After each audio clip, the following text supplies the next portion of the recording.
My name is May Hong. I am the speaking voice of Mira from K-pop Demon Hunters. And this is Moana Nui podcast. Signing off. Happy fans. Do it with me. Happy fans. Happy Hon.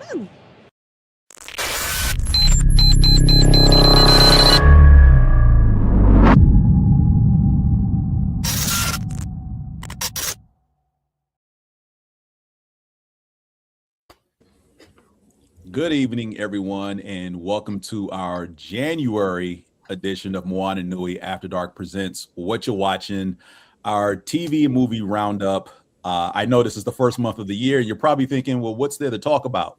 Trust me, there's stuff. There is plenty of stuff. As you see, my wonderful panel, everyone is back. How has everyone been since the new year started? Other than the otherworldly chaos that we currently live in, how is your own individual lives been with entertainment and enjoying stuff? I am not going to Starbucks because I got my own coffee machine, so I'm making my own coffee. I'm happy. Cool. Joy? It's been good so far. Life is great. I'm where I want to be and doing what I want to do. What more could you ask for? Teresa? Pretty good. Can't complain yet. Yeah. I don't like that yet part. It's very early. Very early. 11 more months to go. Right. Mouse. Keeping things copacetic. I am pretty fucking good. Life is good. Lots of good things on TV to watch. Nobody pestering me that I can't, no. Nobody pestering me. We'll leave that part out. But life is good. Life is good. Cool. You still ain't getting them flamethrowers. Hang on. Every day, you get a little bit closer to us approving them flamethrowers. I just want you to know. No, you're not. No, I'm in charge. You know I'm in charge. And I say you about 80% there, bro. Thank you. Why do you need flamethrowers? I don't care. Go buy them. Where they at? For the apocalypse. Do not encourage him. For self-defense during the apocalypse. Exactly. Oh, God. Sometimes He will not need use area them for of effect. self-defense. Chaos. I am a defensive person. What if you giving me chaos, I'm going to give you chaos back. So why should that go low, go high? If you give me chaos, I'm giving you chaos times 2. If you get too close to the boy, get down. So the things you're missing, Simone, is that you would be on our squad in the apocalypse. So we want you giving, energy times 2 back to whoever's trying to steal our goods and services and whatnot in our little village that we have created. That's what we're talking about. Oh yeah, get them flamethrowers because I'm samuraiing it up. I got my samurai swords. You coming at me? You, and then I'll step aside. You burn them. I cut the heads off. You burn. You do. We work together. There you go. Although I think we should set them on fire before cutting the heads off because they need to suffer a little bit. Well, you want to stop trying to make me the responsible person in the room right now. It's not wrong, though. Like, you want to set them on fire, then they're distracted from fighting back. Again, stop trying to make me the adult. And it sends a message to everybody watching. Right. Then you're taking my joy away. I want to kill them. Well, you know what? You can burn them after. Don't give me something to do. God, can I take at least a couple of their heads off before you burn them? Yeah, you know what? We should run a test and do a couple one way and a couple the other way. Exactly. And see which one goes. Okay, yeah. Market research. Exactly. Prototypes. The opinions and comments expressed tonight on air do not personally reflect Moana Nui or any of its other subsidiaries. I feel the need I have to say this. It is all in protection of the compound. No. Yes. You forget, I know you Negro. Stop trying to make me the responsible adult. See, because I gotta make it to that compound. So I gotta put my family in the car. Right. And I'm on the way. I'm doing whatever I need to do to get there. And then once I get there, I'm gonna be so riled up. And as she's coming, if anybody decides to try and grab onto the car and ride their way in, you'll turn them off the car. Exactly. When you get to the compound, the password is Killmonger was right. Can we get started with the show? Are y'all done now? Are y'all done messing with me? We'll never be done with that. Right? You all are horrible, and nothing is right with any of you. Oh, I'm a Pam Grier it up. Yeah. What are you doing? To begin for this evening, I feel like that's inappropriate. Yes, because to me, it was a Game of Thrones last season. Wow, really? Where it was amazing, and then it came to the end, and I'm like, what the fuck? Is that how it ends? That was crap. That was stupid. I needed more than that. I was very disappointed in that ending. I was. Tell us how you really feel. I mean, I'm with you on this. Like, I liked it. I wasn't that disappointed in the ending, but it was kind of like, okay.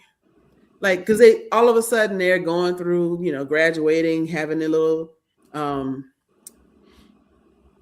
foibles and whatnot, giving long speeches and everything. And then just kind of the little, I guess, cliffhanger, or they leave the door open, the real story is she's alive. Okay.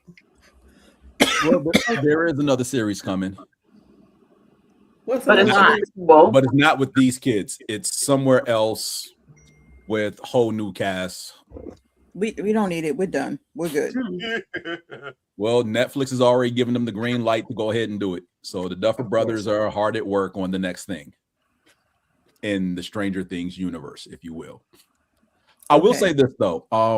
Aside from all the shenanigans and ups and downs of the season, one, I did thoroughly enjoy the final season.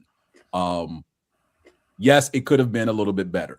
The ending felt like every John Hughes 80s movie that you can think of, because it hit every single one of those notes. Like you said, they could have been playing "Don't You Forget About Me" in the background. Hey, right. Hey. I think the only thing missing was Dustin walking away from detention, pumping his fist in the air, and someone holding the boombox. Like, those are the only beats missing. I felt, though, I will say this. I felt Linda Hamilton's character, period, was just wasted in this final season, because what was her purpose? I told you what her purpose was. It was that the female nostalgia. That's all. Yeah. 80s nostalgia. I mean, I get it. The character was a throwaway. Yes. But they wanted Linda Hamilton in there for 80s nostalgia. Mm-hmm.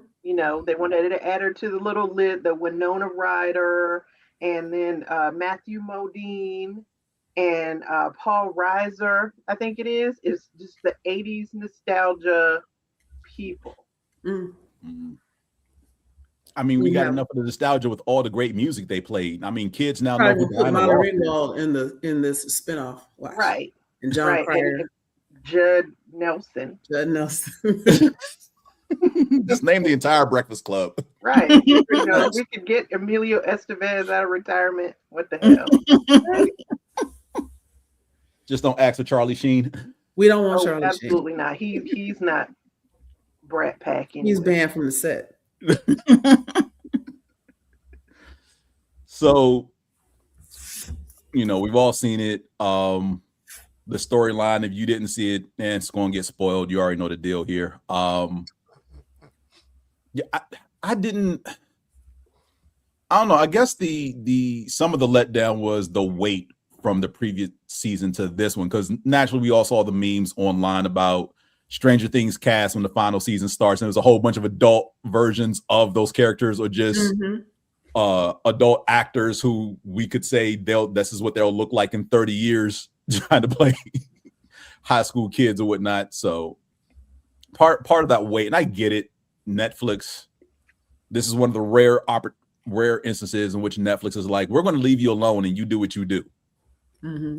And not meddle in any way, shape, or form. Again, rare instance, because the only other 2 times I can remember that happening is House of Cards and Orange is the New Black. Everything else they got to cancel after 1 season or 2.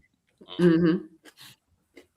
So, but all in all, I thought this whole season was less what are the kids doing and more mini revolution. Whatever it felt a lot more militaristic, and okay. trying to run these ops and these missions and practicing and drills and whatnot. Wolverines. Yes. Red Dawn. Red Mm-hmm. Dawn. Yes. Yeah. Mm-hmm. That's the one. It felt more like that to me. Yes. But I did think that they gave some good depth to the characters that we weren't expecting, or it shows their growth as humans from season 1 to season 5. Yeah. Mm-hmm. Although I did want to whoop Dustin's ass for the whole first episode. Oh, yeah. So you had that. Definitely was being antagonistic for the sake of being antagonistic. He was grieving. He was grieving, but acting out. There were other ways to deal with that than the way he handled it. And everybody knew he was grieving and was like, dude, just talk to us. Mm-hmm. And that's the other thing. Is like, it wasn't like he had no one to talk to. He had them. And many a times, all of them were like, talk to us. Yeah, he was stuck on anger. To his face. And it's like he wanted to rage for the sake of raging. Mm-hmm. So he I mean, to say, yeah, you need therapy, but you had lifelines, multiple lifelines. Even who was it? The older kid that he's friends with. One with the feathered hair. Yes. the Harrington. Harrington, yes. Steve Harrington. Like tried to help him as well. Like I'm here. Like it's not like he had no one to turn to. We get it. Your boy who started the Hellfire Club died in front of you. Mm-hmm. Traumatizing, yes. But at the end, he carried on and did everything that kid wanted to do at graduation. Strip off this gown, cap and gown, show the Hellfire shirt, flip off the principal while he takes his diploma, curse out the audience. He did all that. Yep. He did it for him. Yeah. Because he wasn't allowed to do it. So he got through it, but I mean, he didn't have to go this route. But I do think that the way they had him playing that character was realistic. Like when people are grieving, they don't know how to show it. Anger is usually an acceptable outlet for guys. And so they'll act out with anger and then, trying to pull it on himself so that he can feel even more outraged. Like he was kind of caught in that cycle. Yeah. Mm-hmm. And he was kind of like antagonizing the bullies to it seems counterproductive, but he was like antagonizing the bullies, almost like asking them to fight him, and because he needed to fight. Yeah, he needed to fight, or maybe he just needed to feel something, and he chose pain, physical pain. Yo, that's deep. And considering the time frame that it's in, that was realistically 90% of people's only, or 90% of men, boys, males, whatever, only option for dealing with emotional issues. There was no, hey, let's go talk about it. Nope. Yeah. Right. Especially not like through therapy or anything like that. Therapy, go walk it off. Right. Put some dirt on it, you'll be all right. Right. Well, I thoroughly enjoyed the final season. I was happy with the last episode too, with everybody being all happy-go-lucky, because that means nobody had to die. True. See, I needed people to die. I just Vecna died. You got Vecna. He died. No, we already knew that he was gonna die. That's not a I needed other people to die. Who did you want to die? That's what I'm just thinking about now. Who? Names, characters. I mean, definitely needed 11 to die. The mother as a oh my god, Yeah, she needed to go. Winona Ryder or Mike's mom? Winona Ryder. Winona Ryder. Okay. Yeah, she needed to go. Mike's mom was kick ass. I liked her. She was a surprise. I liked how they did her character. Who else? That female Rambo, she needed to die. Wow. Damn, you want everybody dead. No. Little fat boy. Not everybody. The black boy, I needed him. I kind of want him to die. I needed them to stay alive. We don't kill off the black guy. Erica's brother. Yeah, we don't want nothing to happen to Eric. Lucas. We don't want nothing to happen to Lucas. We don't want that. Oh, Which you know what would have been good? Oh, I'm sorry, go ahead. I know we don't kill off the blacks, but it would have been another, oh my God, what the fuck? Killing a sister. Erica?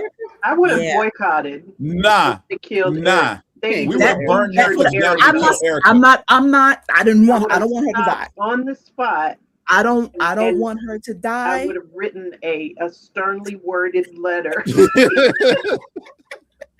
No. I didn't want her to die. I'm just saying that now you choose. In another universe. No. 616. That would have been a.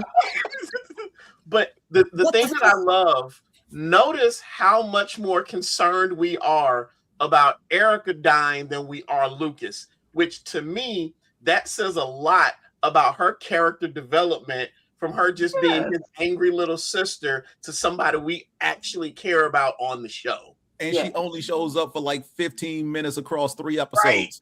Right. But she's smart. Again, yeah. The people who are in a woman is smart. They know what they're doing, and you don't want to listen. You want to listen to the fucking men. And what happens when you listen to the men? You open up a void to another dimension. So chaos. Yeah. Right.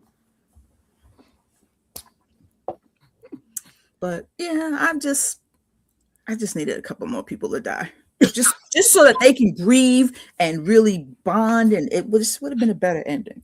I think they grieved enough with people who died in previous seasons. And they grieved damn, I can't remember the number. I went 6, 7, 11. They grieved 11 because she wasn't, she wasn't die. There. They don't know that. She wasn't there. They thought she died. No, she needed to die.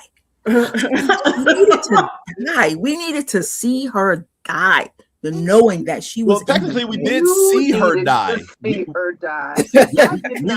see her die. We just know she's not dead. Big difference. We saw it. Yeah. I needed more emotions. I needed to cry. I needed to feel. I needed to be angry. I just needed more. You want to be angry? Mike's younger sister, right? Let's talk about how those kids beat her ass, and then at the end, she playing D&D with the same kids.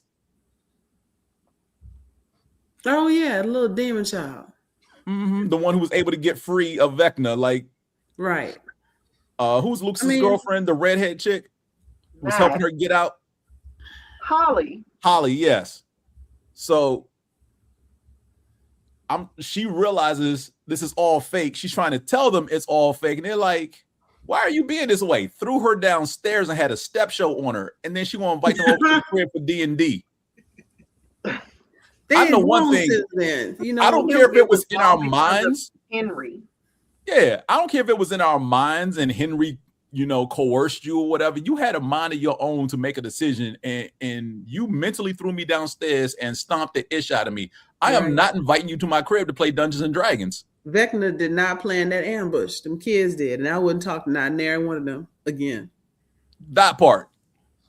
Persona non grata. It's I'm smacking site. you on site. Everywhere we go in the world. On site.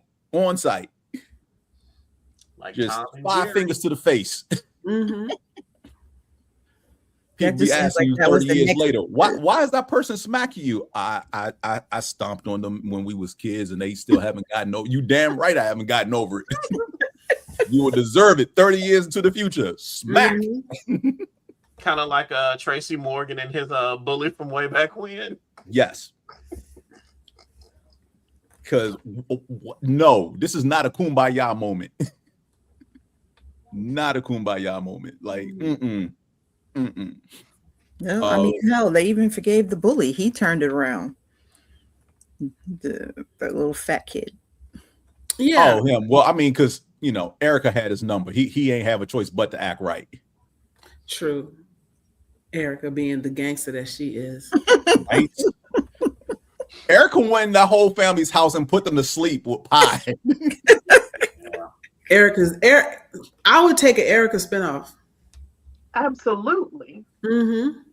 She's the Arya Stark of Stranger Things. Yes. I really don't think they meant that in the beginning. I think in the beginning she was just Lucas's annoying little sister. Yep. But when those 2 or 3 lines they gave her, when people started reacting to them, and the way she was not afraid of Lucas, and the way she put him in his place, I think they wrote a bigger role into the rest of the show for Erica. Yeah. And I'm happy that they did, because I love me some Erica. She's the Can't best. spell America without Erica. That's right. Now they just need to get on with that next Funko Pop of hers from this season, so I can go ahead and cop that. That's not that I have a problem with Funko Pops. Yeah, a problem. I just have a few. Just dozen. Ew. Just a few dozen. So, anything else? Anything stand out that anybody wants to address or talk about? Yeah, I do. Ooh. I want to talk about the other empowered girl. I forget her name. What was it? What's up, Cal? Hola. Hey, Cal. Look over there. Birthday boy. What's going on? Thank you. Look who's over there. But the other girl that had powers, you know what I'm talking about? That 11's friend. The sister. Yeah. I found it interesting the way they had her play that character as just no hope, no nothing, and then give her and almost trying to sabotage. Like nobody wanted 11 to die more than her sister. That is true, because she wanted everything to end. Except maybe Simone. Maybe. But, Simone out here with a hit list. Blam! All these characters need to die. Simone would have done it for you if you didn't want to do it. Right? They should have cast Simone and Linda Hamilton's role. And Simone would have just been like, pop, pop. All right, into this. Right? I'm not having conversations with you. Pop, pop. Let's go. I mean, but she was right. Joy, she was right, because they were linked. And if they got a hold of 11, they would have been able to move on. They would have been able to continue. They couldn't do it with everybody else. 11 needed to die. Yeah. Yeah. 11 still needs to die. Like, because, I mean, they're gonna come find her. Eventually, she gonna do something like Superman did in that one movie, and accidentally get caught on video with a nosebleed, moving something with her mind, and then get come to feds again. Actually, I forget this is a period piece, so there are no video. There's no camera phones. I'm about to say no recordings. Yeah. But people will talk about it, and she'll live into this era because she is our age, and so yeah. I can see her messing up when she turns like 50. And then he comes feds. She's never gonna be too old. No. Kyle, any thoughts on the final season of Stranger Things? I did not watch the final season of Stranger Things. You know why? What? Because of Noah Schnapp. That's why. I didn't watch the final. I didn't watch the final season of Stranger Things because that the Will kid in real life. Some of his politics. Yeah, some of his politics, I was just like, nah, I'm not really rocking with that. So, nah, I was good on that. Okay, I missed that. What was happening? So he was tweeting something because I'm not on Twitter. Yeah, I mean, I am on it. So he is what we call a Zionist. Essentially, did not see the people of Palestine as people and saw them as animals. Oh gosh. So yeah, I was just like, yeah, nah, I don't want to devote my energy into that show. So I was good on that. I was good on that. That's funny. I mean, everybody gets on Gal Gadot, but then they was into Stranger Things. Right. I'm confused. Yeah. Because he was a man, he Yes. was okay, Yes. but because she said it as a woman, yes, dual stab, hang her. Well, I think it's because he's a white man. That's why he didn't get a lot of flack for it. But he did get flack for it from the people who yeah.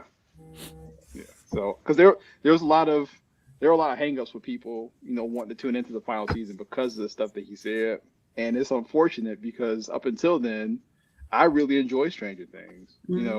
I enjoyed watching the kids, grow up and see how their relationships, how the relationships blossomed, between different characters, seeing different storylines play out. And it's unfortunate, because of someone's real life politics that I'm conflicted about watching the show. So see, he would have been on my hit list of, okay, that's one that needed to die.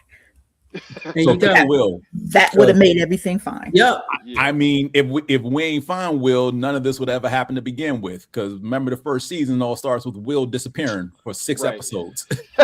Right. Right. So Will trapped in the upside down for 6 episodes. Yeah. Also, with his budding, superpowers of his own, he could absolutely have been the one that had to close the rift or whatever. Leave him back there. That was more just I guess They can write whatever they want to write. They can write whatever. Yeah, true. True.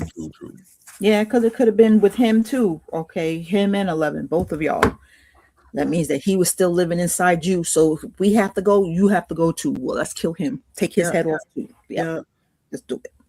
I would say I did hear they are doing because I know they have the animated Stranger Things spinoff. Yes. But I also heard that they're doing another spinoff of they are what's going on in London or something like that. I have no idea where it's taking place. I would be inclined to check that out because I'm just like, okay, whole different host of characters. What's going on in another part of the world. Upside down in another part of the world. Yeah. Right. And what does that 80s culture look like over there? Oh, okay. So yeah, I'd be interested, especially in the 80s London, punk, how how prominent that would be. I'd be down to see something like that. And then wondering if they're gonna reference, not bring them in, but reference what happened in America. Okay. Because you also have to think at that time, again, it's not like they have access to like the internet or things like that, and the news cycle isn't nearly what it is now. So how tuned in are they to what's going on in Hawkins? So hell, they may not even know. Right. Yeah. They might not even This know. wouldn't have They made don't even know that Hawkins exists as a town. Right. Yeah. Right. So they know the major cities in that era, probably outside of the United States. They know because where's Hawkins supposed to be again? Which state? Ohio? Indiana. It's like Indiana. I think Indiana. Yeah. So yeah, Indianapolis they would know, but Hawkins, what's that? Bro, they wouldn't know Indianapolis. The only way I could possibly see them knowing about that, because if they're going that punk route, I wonder if pirate radio was a thing associated with punk, and pirate radio was a thing that spanned the globe that a lot of people had access to. So maybe that's a way you can, because if the mainstream is trying to keep something like that on the hush, it would be rebellious for you to know about something that's going on in Hawkins across the pond. So that would be pretty dope. Yeah, because the military in this final season, they did pretty much block a lot of communication in and out of Hawkins. And the local radio station that they were running, pretty much they were secretly passing messages through the various songs they were playing. Yeah. Yep. Yeah. So the illusion is already there. Netflix, if we hear any of this in the next season, we need our bread. We need our bread. Run me my money. And you're welcome. Stealing bums. We talked about stealing last night. Yeah. No, I mean the internet was invented in the 80s, so That is true. Yes. unless they had somebody who was a geek.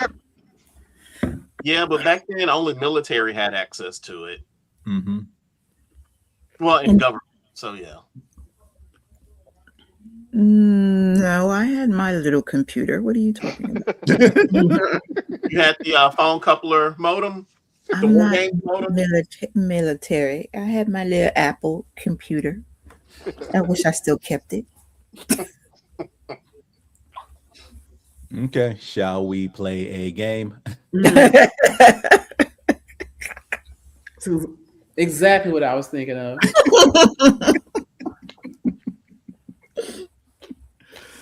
Oh man. So Now that I think back on that as an adult, mhm. the name of that supercomputer was called the Whopper, wasn't it? Was it the Whopper? In war games? Mm-hmm.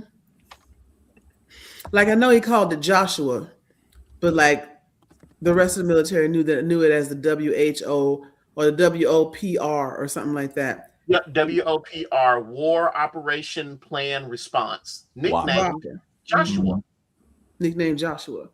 But I thought about the Whopper and I was like, I wonder if Burger King. Yes, they did.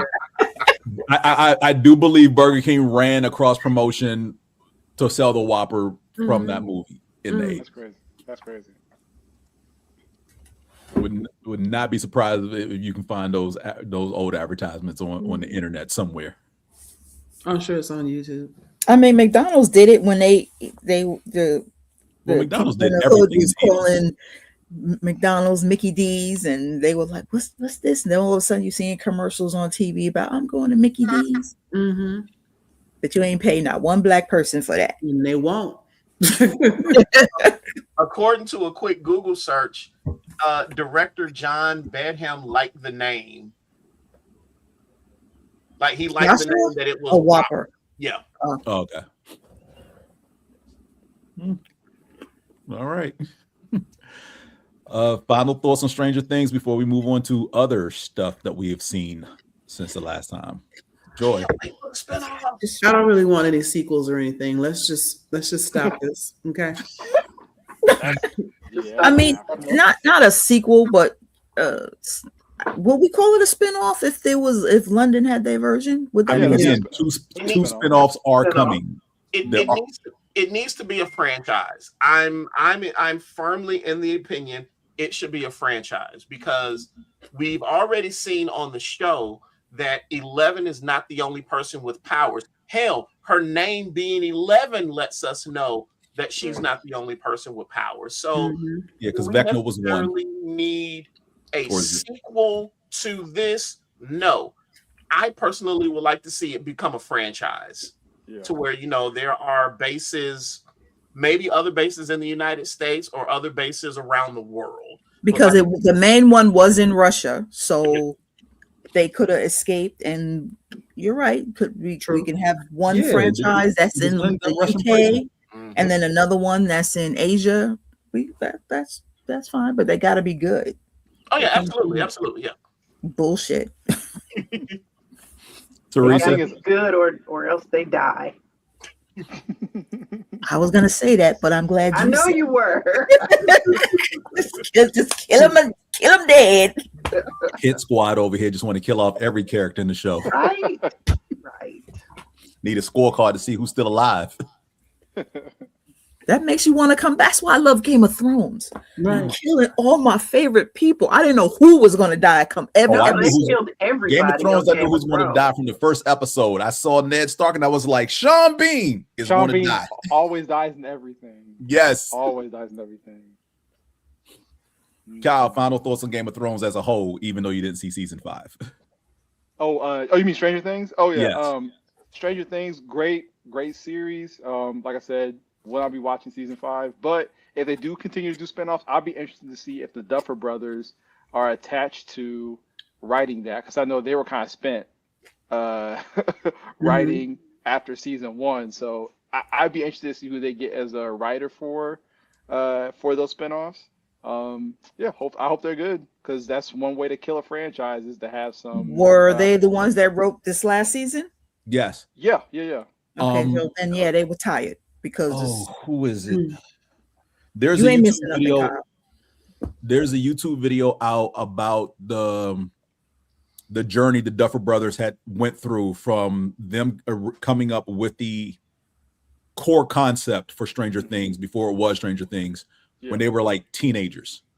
That's how we got to this point and how many different studios they took this to who pretty much told them no before they got to Netflix. That's crazy. And yeah, some of them were network stations. They did take this to like ABC and CBS and they got turned away. And all of them networks, you never fucking. When are y'all gonna learn? You know what'd be crazy? When are y'all gonna learn? Every time you say no to something and it's big, it's because they were new and they hadn't done anything. Like they tried to they polished it up from when they were teenagers to when they were in film school and college and whatnot. Tweaked it again in grad school and whatnot, and then shopped it around, and studios weren't interested again because no one knew who they were. And that's always a thing. It's like, you're new, we don't know you. Like, yeah, we've taken this meeting with you, but we don't think this is going to hit. Also, remember, this is kind of it's a 80s sci-fi type thing, and sci-fi on network TV, it is not working right now because they don't know what to do with it. Well, I mean, sci-fi is already such a very specialized genre. Yes. When you've got a specialized genre being taken on by a bunch of unknown people, you don't see the money coming back from that investment. Right. So I get why they passed on it. I personally think it was a bad idea, but from a strictly financial position, I get why they did it. Yeah. But for us, I think it's a good thing that they did, because a network show wouldn't have been nearly as good, I think. Right. They would have had to tone down a lot of stuff. Like Erica said, certain situations call for a certain amount of cussing. Right. I'll be interested because what's funny, because you guys are saying like if they shot this around different networks. If they shot this to somebody like an HBO early on, and if HBO passed on that, that's so funny because this show has pretty much helped to make Netflix what it is. Right. Netflix turned around and bought out HBO and Warner Brothers. That's crazy. That would be crazy. Yeah. Yeah. But yeah, I don't think HBO would have said. I don't know if HBO would have turned it down if they got the chance to actually talk to him. Because like I said, Netflix is pretty much like the end. Like they were about to give up before Netflix. And because I think the video that I saw pretty much said that they pretty much only went to like network. So, your Fox, your CBS, NBC, ABC, whatever stuff like that. So I don't know if they even got to HBO. Yeah, I think it would have worked. At this point, if I was a writer, I wouldn't even go to the damn networks. I'd be going to HBO. I'd be going to Netflix. I'd be going to all of them before I go to fucking these damn networks now. And again, that's the pro and con of Netflix is that they'll take a chance, but in taking that chance, they'll also cut you off after 1 or 2 seasons. So it's kind of like you walk in the door knowing, all right, I got this, but I better wrap this up in 1 season just in case. But Netflix will do that to you too.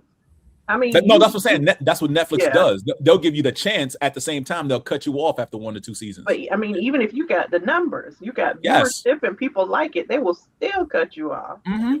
I'll never forgive them for the Get Down. Never forgive them for that. Never. I was so heavily invested. Oh my god! That show was amazing. That's why I first saw Yahya Abdul Mateen II. Mm-hmm. Yep. Who's currently Wonder Man, by the way. Yeah. Previously, Black Manta. Yeah. So I guess it is time to talk about what else we've been watching that we might want to talk about, right? Yes, it is. Absolutely. We'll start with Wonder Man. We can start with Wonder Man. I am 6 episodes in. I got 2 left. And even though I need to get up at 4 a.m. in the morning, I'll be watching those last 2 episodes when we are done tonight. Nice. Be damned. Can I ask a question? What is Disney's problem promoting the show? Disney did not start, and I get what you're saying, because Disney did not start promoting this show until this month. Thank you. They did. I mean, you already know it's the same issue with Ironheart. They didn't promote that show until 2 weeks prior. We are the ones to be like, hey, y'all know Ironheart is starting in a month, right? Ironheart's coming in 3 weeks, and all of a sudden Disney's like, oh yeah, 2 weeks from today, Ironheart. Yeah, I totally forgot it came out on the 27th. I know it was coming out at the end of this month. But all of the reviews apparently are great. All of these, the New York Times, everybody is like, "Oh my God, it's amazing." It is. What? It all really you is. Red wing lefties, y'all liking this? Okay. Yep. And even though, when I first heard that they were releasing everything at once, that seems like, a slight to the show as well. But after watching it, I kind of see why they did. Because I don't think the reviews would have been as good, because I think it would have lost a lot of people. Yeah. Especially that very first episode, because not a whole lot went on in that first episode. And I think people would have been narrow-minded and wouldn't have seen the vision, kind of like with WandaVision, and wouldn't have stuck in with it. So I kind of see why they released the whole thing at once. Yes, we're talking about Wonder Man. So I haven't started it yet, but with Abdul Mateen and Ben Kingsley headlining the show, you might think those two names would warrant a certain amount of, hey, we got these two big superstars. You should probably watch this. So this is what Disney's advertising plan was, and it was dumb. There were no actual commercials promoting, like I said, promoting this show, like actual 30-second commercials pushing the show until right after the new year, right? Crazy. The only thing online was in-world interviews and interactions between the two characters played by these two men, Ben Kingsley and Yahya Abdul-Mateen, that dropped on like IG and maybe, Facebook or something. And those started around Thanksgiving. Yeah. But they were everywhere. Right. But they were so under the radar, though, that unless you were actually on social media for them to pop up in your feed, you would have never saw them. Because the first one I saw was like the week of Thanksgiving, and it was basically them in character talking. So Trevor Slattery talking to Simon Williams. That was the first thing I saw the week of Thanksgiving, like on Instagram from the Disney platform or whatever. And I'm like, this is how y'all promoting the show early? It's 3 months away. Y'all could do a little bit better. Like, y'all did more for Daredevil, and that's 6 months out. Right.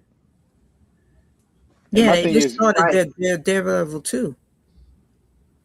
And my thing is, you can at least, like with what Lanterns is doing, at least show like a 30 to 45-second clip of like some action, like some high energy action of the show to get people excited about the show.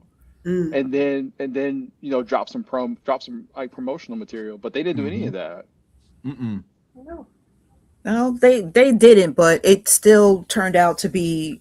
I mean, they're saying that this was one of the best Marvel movies, and I can't believe that they said that, but shows. Yeah, it is. That's what they're saying, and I mean, I've seen them everywhere. They've been every fucking talk show. It was like the last 2 weeks, every damn talk show from London to all the way US. I was like, damn, you everywhere. I do agree with Teresa though. Their shows that run half-hour episodes probably need to drop all at once.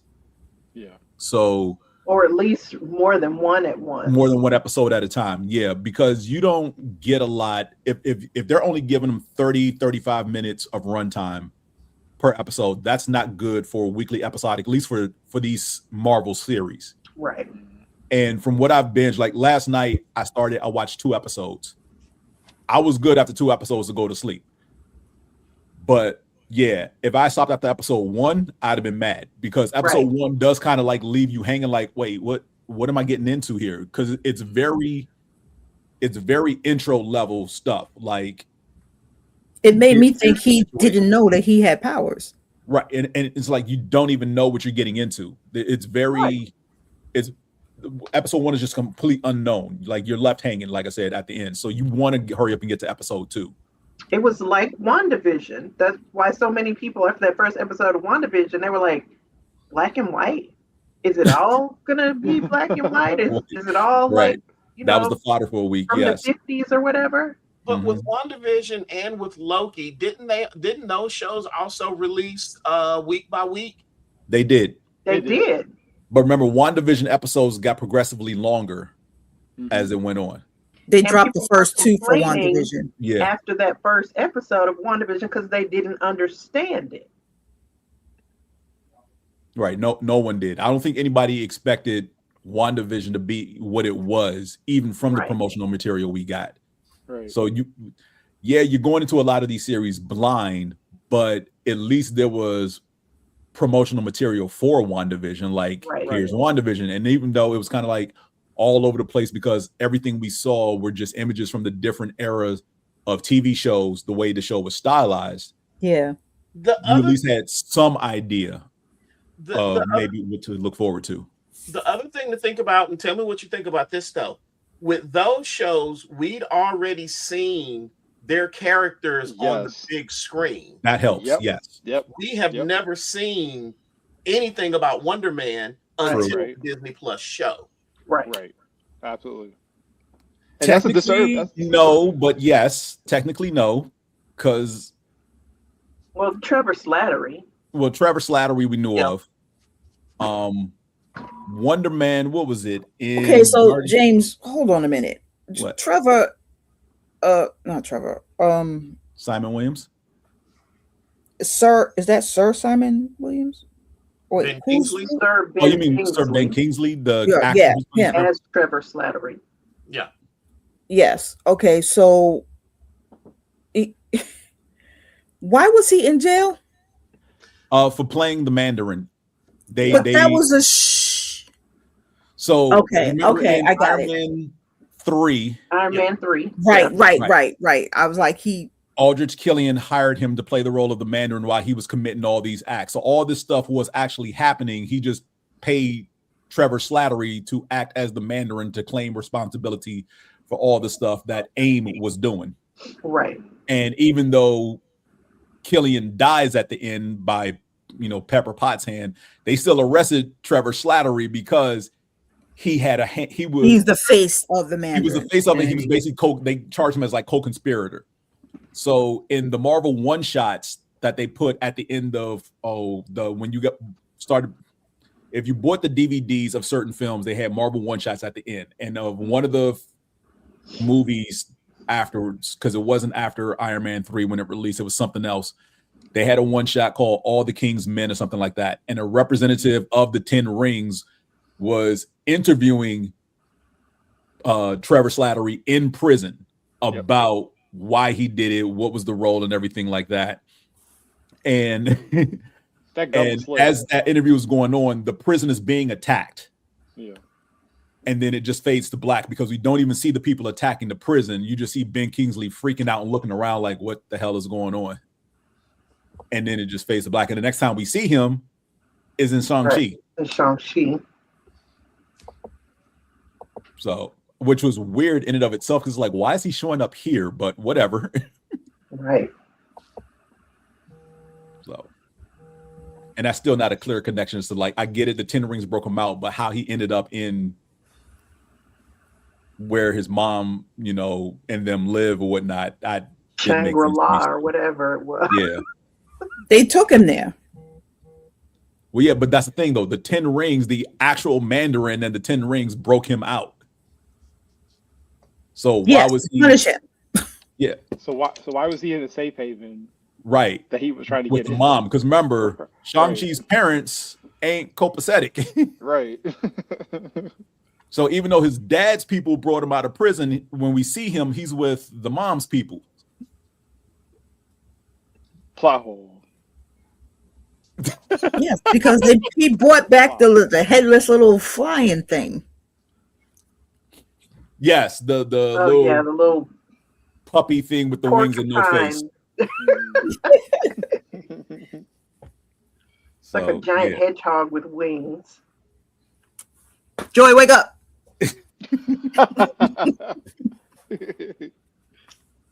What are we talking about? I was knocked out. What are we talking about?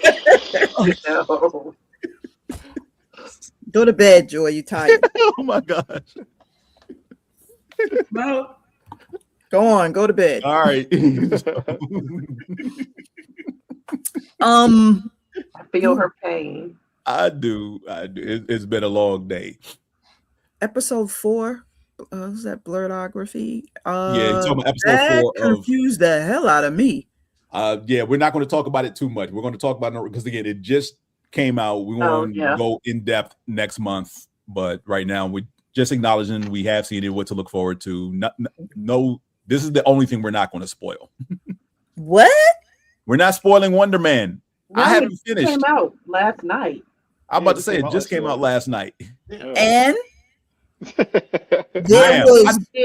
I made it through. I thought I was going to make it. Did we not have the spoiler alert? No, I did not post the spoilers thing. But you said it.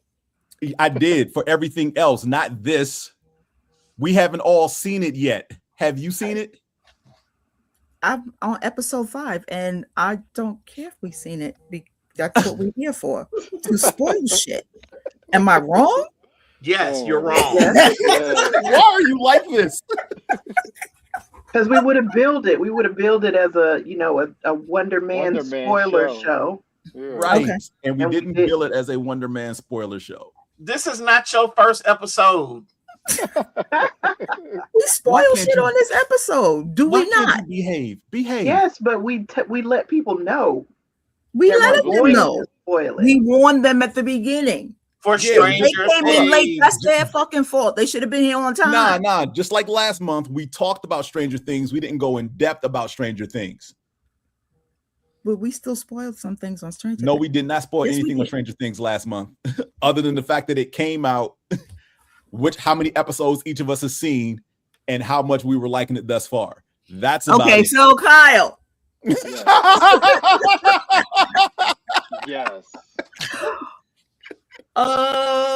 Superwoman, Supergirl, Super whatever, that drunk the drunk one at the end of Superman. Yes. Do you like that? Yeah. I you know what? I love if you've ever read Woman of Tomorrow by Tom King, that's an excellent comic book. And I think we're gonna get an excellent version of Supergirl.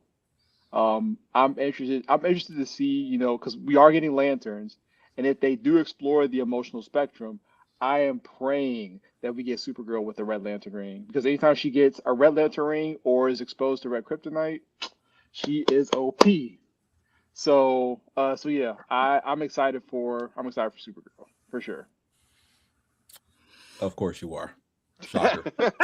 I know you on my side, Blurred. I know you on my side, but to keep the peace, no. I'm going to keep the peace. Let me finish. Because you can't spoil it anyway. You're not finished. Yeah. I can spoil it. Right. I can say everything up until what I've seen. Yes, you're good. Behave. Keep the peace. I agree. I will not behave. So we will do Wonder Man in depth next month. Okay, and that's what we will do. Thank you. Never act. How would you like my spoiled free rim because you haven't seen the subbed episodes yet? I don't care. I was about to say I don't think she would really care. She wasn't real excited about those first 2 episodes. I need to know, because then I like to go in knowing, okay, so what episode is this gonna happen? When you tell me stuff that's gonna happen, I like spoilers. Depends on what I'm looking at. Oh gosh. So what has everyone seen since we last chatted? Let's see. So me and my fiance have been watching 2 different shows. One being the Knights of Seven Kingdoms. Okay, new Game of Thrones show. Man. I forgot that's out. Big departure from from what we typically have seen as far as Game of Thrones. As far It's as a comedy, right? yeah, it's more or less billed as a comedy, Yeah, it and looks like foolishness. That's why I watched it. it's great. It's really good. So, I am not. I refuse to watch one battle after another. Uh, but no, You Game of too? Thrones. Yeah. Me too. Why? Is that the one with? Oh, they pretty much made black revolutionaries look like clowns, and they overly sexualized black women in that movie. So no, I refuse to watch that movie. And I don't Um, like Leonardo DiCaprio. That part. yeah, yeah, that part too. That part too. Oh, that's the Uh, one with what's her name? That one, Taylor. Tiana Taylor. Yeah, Tiana. Is that the one who she won Yeah. her Golden Yeah. Globe? Okay. Mhm. But no, the Night of Seven Kingdoms, big departure. Like I said, from the original Game of Thrones series and from House of the Dragon, but it's a welcome departure from those, in my opinion. So, Okay. and it's really like it's not lore rich yet, but you can tell like there's some seeds being planted, lore wise, for some characters, which I always love. So that show has been really great. And then Fallout. Um, Fallout season Fallout season 2 has been incredible. I And have not started that. I forgot that was out. I yes. didn't finish I saw season one. the first one. I didn't. I need to go back. So when you guys were talking about releasing all the episodes at once, so Fallout season 1 did that. They Right. did that, and I loved it. And the ratings for that were like super high, which is why they got season 2. But season 2, they've been releasing episodes week by week. Then I'll And wait. so their ratings have been dropping a little bit, but their viewership is still there. But this season is awesome. Walter Goggins is putting on a masterclass as far as as far as acting. I still hear him as Uncle Baby Billy from Righteous Gemstones a lot of times. But yeah, but yeah, that show is awesome. Awesome. I definitely would say check that out. You can stream all season 1 now, then season 2. They release the episodes. Usually they release on Wednesdays. But Okay. because viewership has been really positive, they released the episode early yesterday, and then next week they're releasing the episode, which is the season finale, on Tuesday as well. So All right. yeah. I Binge have to next week when finish I'm season home. 1 first. Yeah. Yeah, because first season was better than because again, I've never played any of the Fallout games. I knew the subject matter and everything, but I like going into things where I have no knowledge of Yeah. source material because Mhm. I find that I enjoy it more and I can easily turn my brain off to just enjoy what's in front of me, whether it's, I have a dearth of knowledge of a particular comic book character or something in sci-fi and here's this new thing and it's like, wait, how does my brain starts trying to connect dots whether they exist or not. Right. Yeah, And I don't like that season sometimes. 1 was good, and I don't Yeah. play. I never played Fallout, but I got it, and it made me Mhm. want to play it. I was So, gonna say I they are don't go that far. they are I think they have an announcement that they're announcing on February 2nd, which I think is the day of the finale, Mhm. that they might be remastering Fallout 3 for like up-to-date graphics.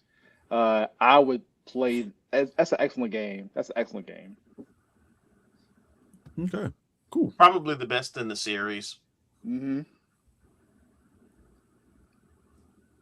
Cool. All right. Furious, what you been watching? I have been watching mostly sci-fi. I've been watching Foundation on Okay. Apple Ooh, TV, I heard that which was if good. I only caught like one episode and then I got sidetracked, but a new season is starting soon, so I've been playing catch up. Mhm. It's an alternate history where Russia beats the US to putting a person on the moon. Oh yeah. There are some other downfalls that we take in the show, and it's I didn't think I was gonna like it at first, but it has been a very pleasant surprise. Yeah. Especially if you like alternate history takes. And I like it because it's not an alternate history of like 300 years ago. It's an alternate history of maybe 100 years, not even 100 years ago. So it's really cool in that respect. I've also been playing catch up on Star Trek Discovery, Okay. leading into Starfleet Academy.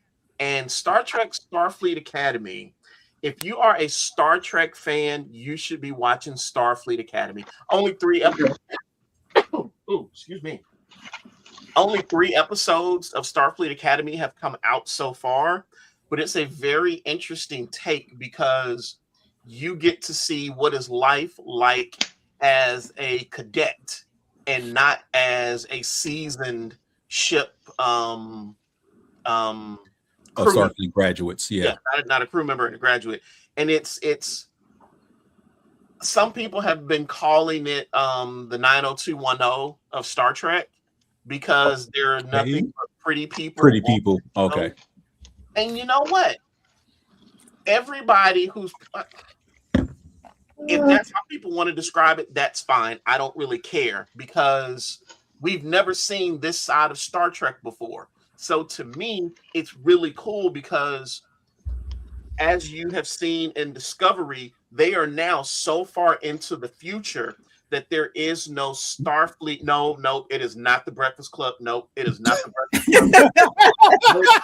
Not even close. No. But they are so far into the future that they don't have to abide by any of the historical Starfleet lore. They get to tell their own story. The only Starfleet lore that they have is every now and again you'll see names that you recognize from previous Star Trek shows, and they will have areas of Starfleet Academy dedicated to them for, exemplary service. Like there's one that I forget what it was, but remember Boothby from Generation? The groundskeeper, yes. There is an area of the grounds that is dedicated to Boothby. Nice. If you on that wall, the memorial wall that they showed in the first season had, everybody's name on it. Yep. And if you watched Star Trek Enterprise, there is an atrium, if I'm not mistaken, an atrium dedicated to Hochi, who was the linguist specialist on Enterprise. Okay.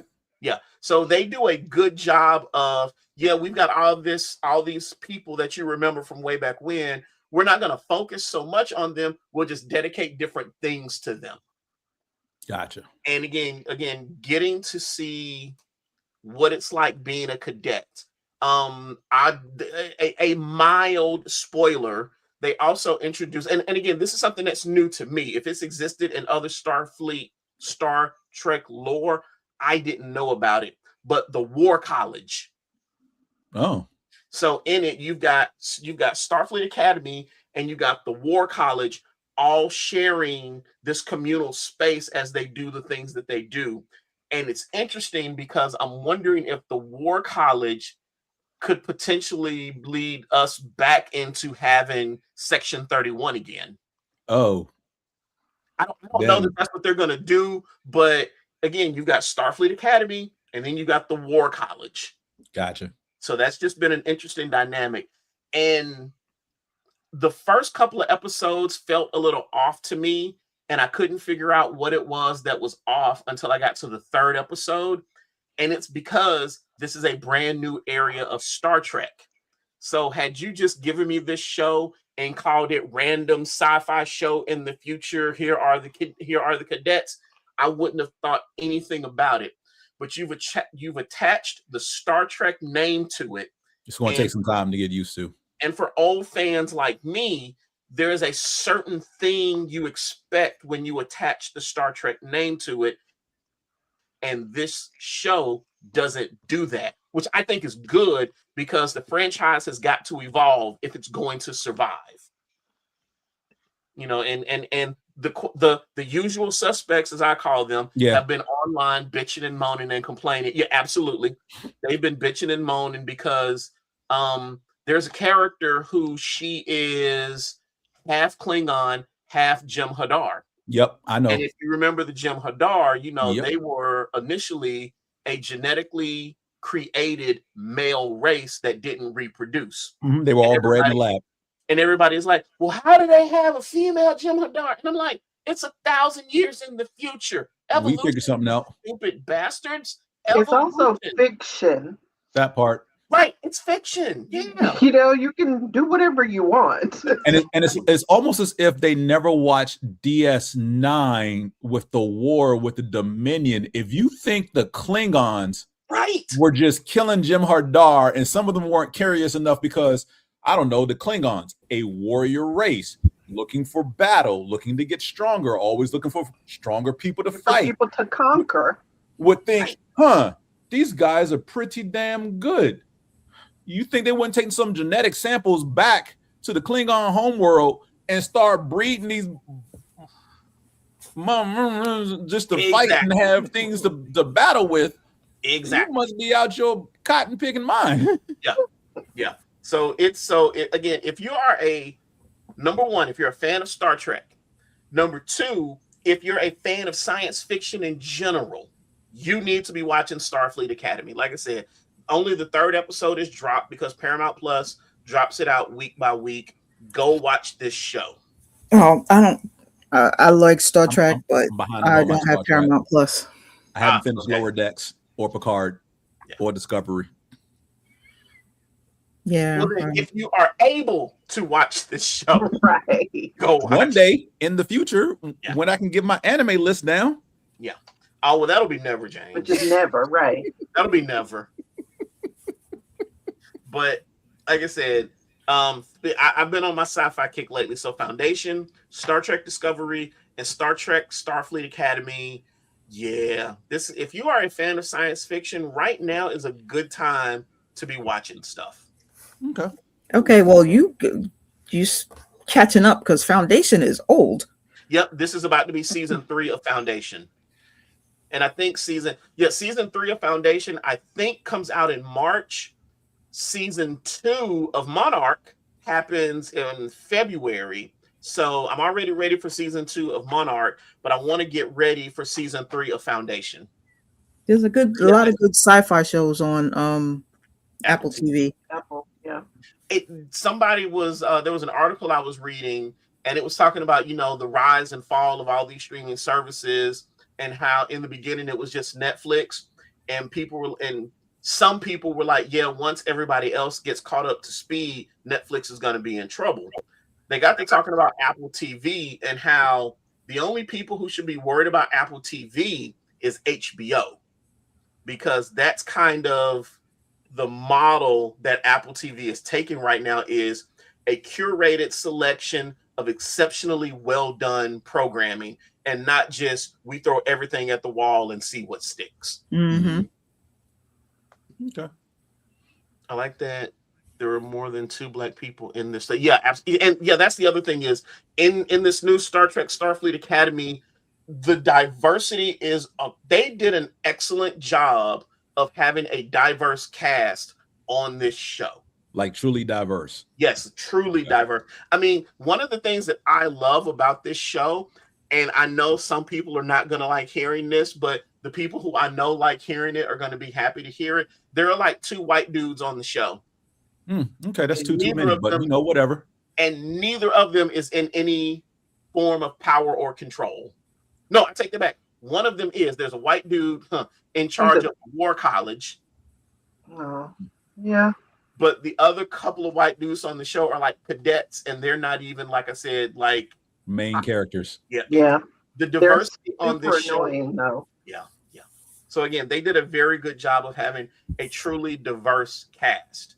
Cool. Because you've got Holly Hunter as the captain and chancellor of Starfleet Academy. You've got, I can't remember what her name is, but she's the character who's half Jem'Hadar, half the comedian, the British comedian. British comedian. Mm-hmm. I know you're talking about. She is on the show in an openly in a relationship with the lady who played the engineer from Star Trek Discovery. Mm-hmm. So yeah, there's also one scene where you see a bunch of the cadets out in the quad, and they're talking to him and whatnot. I think you see 2 or 3 guys wearing skirts. Okay. So they're doing a pretty good job of, trying to make sure that they're trying to bring back that what is it, next generation thing where the uniforms are supposed to be unisex. Yeah. Because if you remember, we all know that season 1 of TNG is probably some of the most cringe Star Trek ever. But those uniforms, they shut up about Planet Black.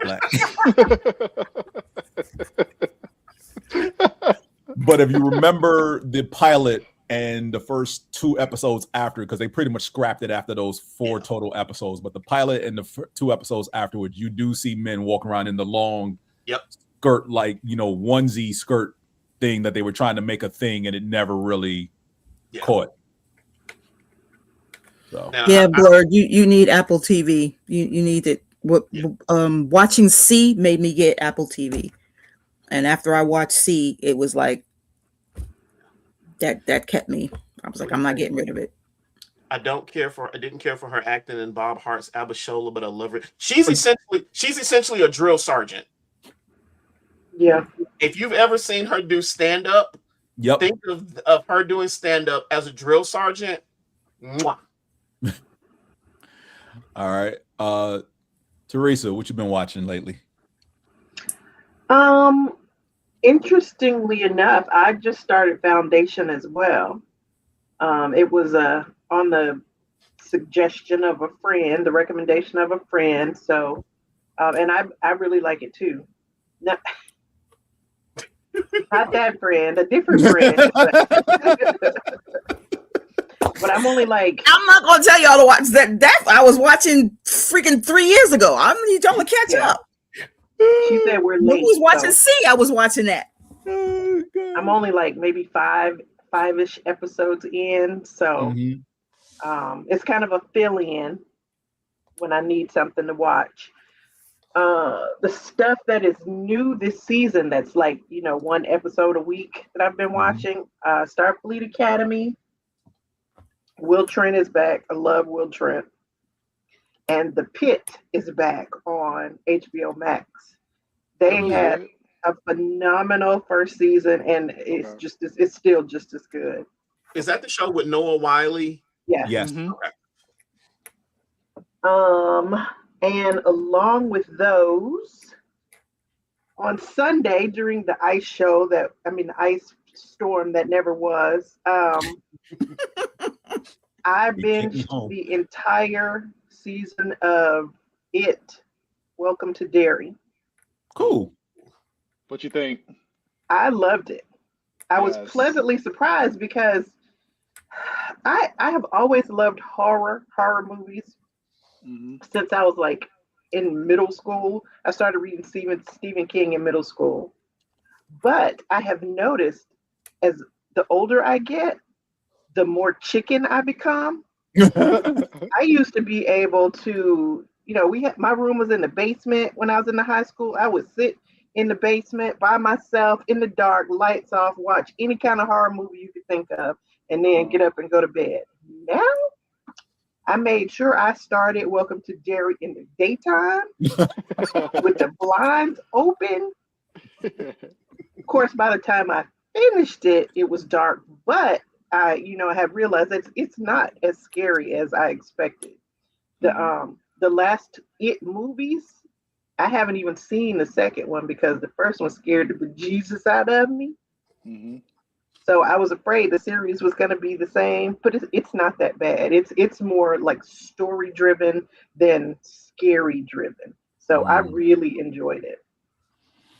I was gonna say the interesting thing about that show. So the finale, where you find out that its perception of time is way different than we typically think of. So him going back, because like season 2 takes place in the 30s, season 3 apparently is going to be taking place in the teens, like in the 15 or the early 1900s.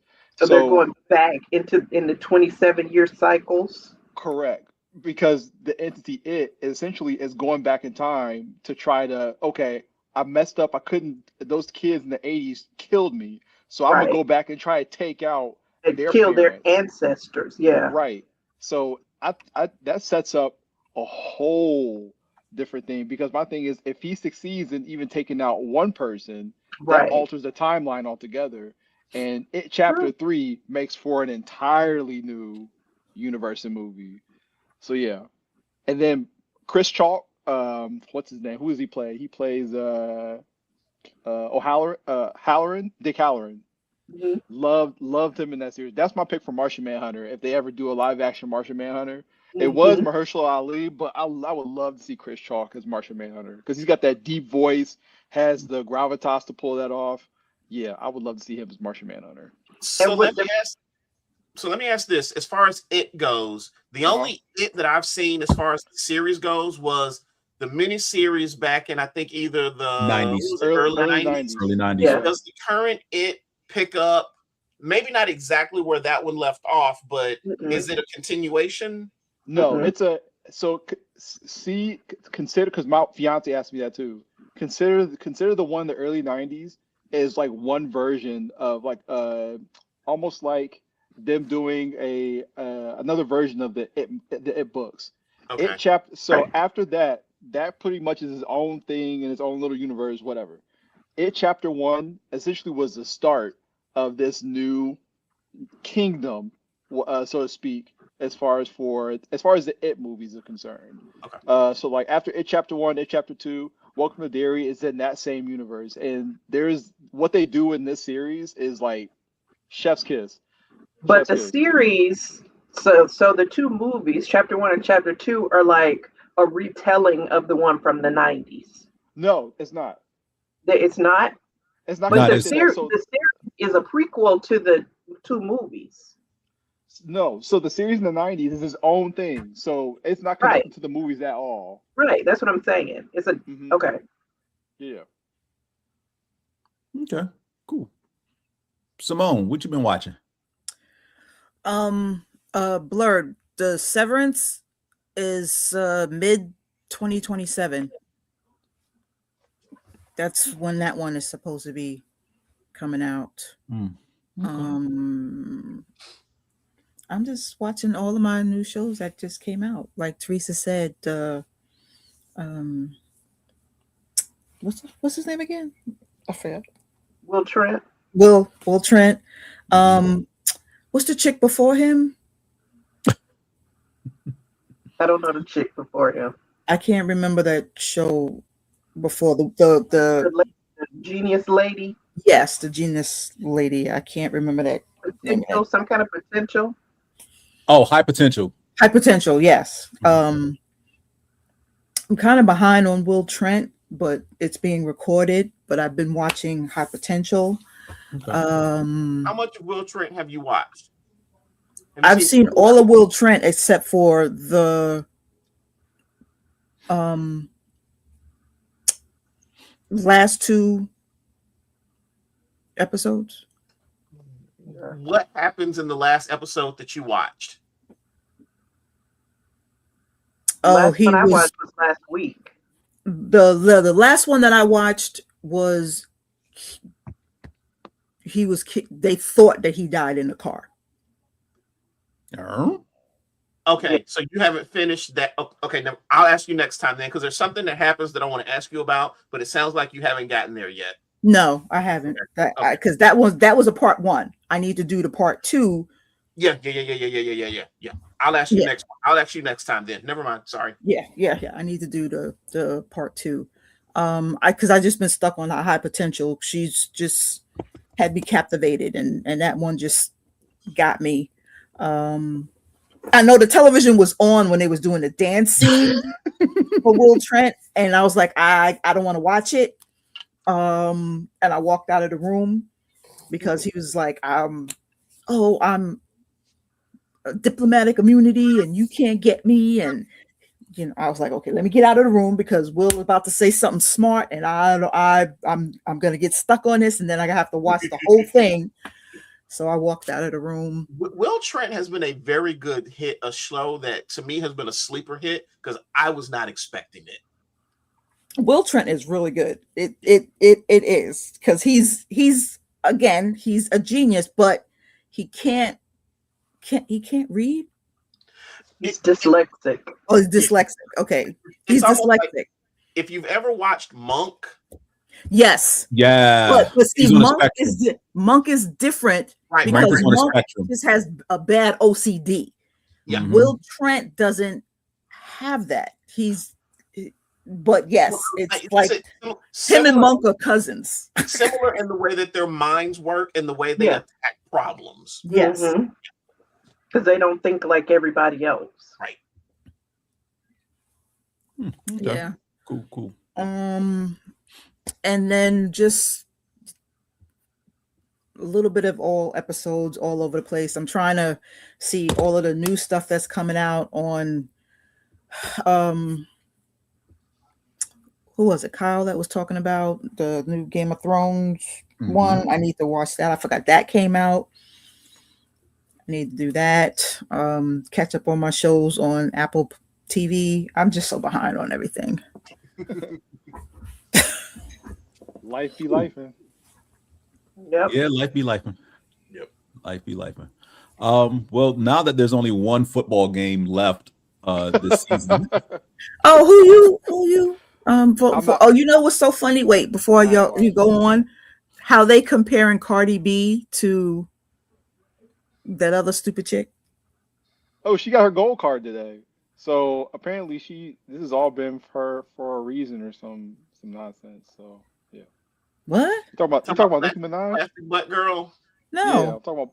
Oh, I thought she was talking about. No, I was talking about Cardi B in the football, like how the Taylor Swift. They're comparing her to Taylor Swift. How Taylor Swift, when she went in because she was dating Travis, she had a screen and nobody could see her, and she didn't want to be seen. But then they show Cardi B walking in. It's like she owns the place. And then she, talking to the mother, she's yelling and screaming and cursing but getting the mother hyped up. And it's like, okay, first I didn't realize Cardi was dating this guy that was on the Patriots, but okay. I still don't like them. Stephon Diggs, yeah.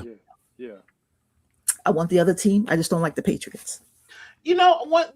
As a quick sidebar, I'm not necessarily the biggest fan of Cardi B's music per se. But I love the fact that she just feels like a regular person who got famous and is just love the fact that she's famous. Yeah. And I'm just like, I can respect that. Yeah. If it wasn't because I hate the Patriots and I love Cardi and she would make me root for the Patriots, but I can't do it. I still love her, but I want the Seahawks to win. You are welcome on the sports show in 2 weeks. When we wrap up everything after the Super Bowl, and you can talk about your love and hate for Cardi B via Stephon Diggs at that point. Yeah. This is what you're watching. Not sports. No sports. I'm not talking sports. I was just talking about Cardi B. It's still sports adjacent. You know what? Go ahead. Say what you need to say. Stop making me the responsible adult. Y'all know I don't like this. Sir, you've even said that if we're in a room and I'm the voice of reason, something is very wrong. I have said that, and I okay, then so stop making me the voice of reason. Well, I don't want to be the voice of reason. Damn it. I have to be the voice of reason too many times. I'm enjoying not being the voice of reason right now. So I drew the short straw. Is that what this is? Yeah, pretty much. Yeah. I don't like none of y'all right now. You already know I'm Miss Chaos, so why are you even complaining? I don't like none of y'all. So again, the only live action TV shows I watch with any regularity have all resumed in Grey's Anatomy, SVU, and Abbott Elementary. That's pretty much it. Anime I'm watching this season include Jack of all trade, Party of none, which is basically this dude gets kicked out of the heroes party for being weak, and he's actually the strongest one in the party. If you've heard me say that before, it's because the last 8 seasons of anime, there's been a show of that nature, and this is just the latest one. The new Samurai Trooper show is out, and it's pretty damn good. If you watch the original back in the early mid-90s, it is a continuation of that. Noble Reincarnation is quirky and funny. Season 2 of My Hero Academia Vigilantes picks up where the last one went off. They're still exploring different low-level crimes, and it leads to something bigger. I need to start that because I just finished the movies, the My Hero movies. My Hero movies, yeah. The new season of Jujutsu Kaisen is completely unhinged. Is the best way I can describe this show. And we're not even talking about the fight sequences or the action, just the plot of this second season, The Culling Game, is ridiculously mind-blowing. Don't get attached to anybody. It's pretty much the best thing I can say. Sentenced to be a hero is exactly what it sounds like. If you commit a crime in this world, you are branded to be a hero, meaning you fight on the front lines against demons and fairies. I feel like I just put that on my list. And you can't die.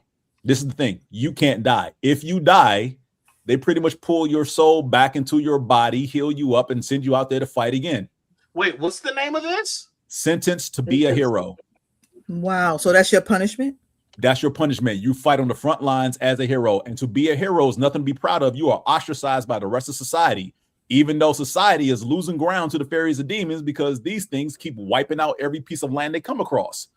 But it is a very, very well done show so far. It's only been 3 episodes. The first episode is an hour long, so be prepared for that. But yeah, I'm enjoying what I'm seeing so far and looking forward to see where this goes, considering how early it is. You'll have to wait a couple of weeks before dubs start. Okay. James. Yes. Question. Have you heard of this? Have you heard of this show called Reborn as a Vending Machine? I Now Wander the Dungeon. Yes, I have. I refuse to watch it. What? You refuse to watch something that you don't want to watch with a name that's like a mile long? What? It has nothing to do with the title. It has to do with the premise of the show because the title is exactly what the show is. Now, granted, yes, I know some of these anime titles are ridiculously long, but they pretty much tell the plot of the whole anime. I do not want to watch a dude who's been reincarnated literally as a vending machine, whose only job is to kick out power-ups to anybody who presses a button or inputs the certain amount of monetary currency needed to spit out these things. Because the sidekick, I shouldn't even say, he's technically the sidekick of the show because there's a young girl who explores these dungeons who literally carries him around. Okay. Who carries a vending machine? Yes, because he spits out power-ups for her. Okay, you can't see me giving you the slow blank. I am just happy that the era of the reincarnation theme anime has died down because that is by far the most ridiculous one. Reborn as a vending machine. Yes, this is a thing that exists. I refuse to watch. Okay. I'm not saying it's not good. I'm just not getting into it. Okay. Because it's one thing to be reincarnated as another person or a dragon or a spider or some other living creature, a slime, if you will. To be reborn as an inanimate object, and as far as I know, there are 2. That's one. The other one is reborn as a sword. And yes, it's exactly what it is. A dude gets reincarnated as a magically enchanted sword. That one is more realistic because you can be there to help somebody. Again, it's a sidekick to a young cat girl whose race or species is deemed to be one of the weakest in the world. But by her wielding the sword, both of them level up together. So she's getting stronger and he's getting stronger. And not only is he getting stronger, he's enhancing her magic. So, and he also, even though he's stuck as a sword, they can talk to each other. Like, she's the only person that can hear him speak. And he's pretty much taken on the role of doting father to her, even though he is just a sword. So yeah, it's some cute comedic elements in there, but that works. Vending machine, ask somebody who's actually seen it what they think about it. I'm again nowhere on my radar to actually check out. Other things I'm watching: Freerun season 2, wonderful start. I like the exploration into Freerun's background. I still hate that the hero who apparently at his prime was let's just say he was a dude of like 6 feet tall, that right before he died, he was 3 feet tall. And I don't appreciate them doing that. I hate when they do that. That still bothers me. The final season of Fire Force has resumed. And it looks like the world is coming to an end. That's not exaggeration. It literally looks like the world is about to come to an end in Fire Force. The other anime I'm watching is called Roll Over and Die. This young girl was picked by her town because of her special ability to be part of the heroes party, and she gets kicked out for being weak. I know you heard me say this before. This time though, her ability is a reversal skill. So while she starts out fighting with the heroes party, she can never gain XP. She can never get kills on her own. She's always hurt, and they're like, we're kicking you out the party. The moment she picks up a cursed weapon that's supposed to boil your skin off your bones, she heals completely and becomes crazy strong and is wielding this sword like a butter knife and whacking people with it. So her reversal ability is allowing her to use cursed objects that will otherwise harm or kill people, and they're empowering her because of her reversal skill. And that one is called Roll Over and Die. So I think, is that all I'm watching this season? Yes. I did binge Gachi Akuta and all of the Apothecary Diaries. Those are two wonderfully well done anime. Apothecary Diaries, I still maintain charming, cute. The next time a woman inappropriately touches you and makes a joke, just tell her that it is definitely bigger than a frog.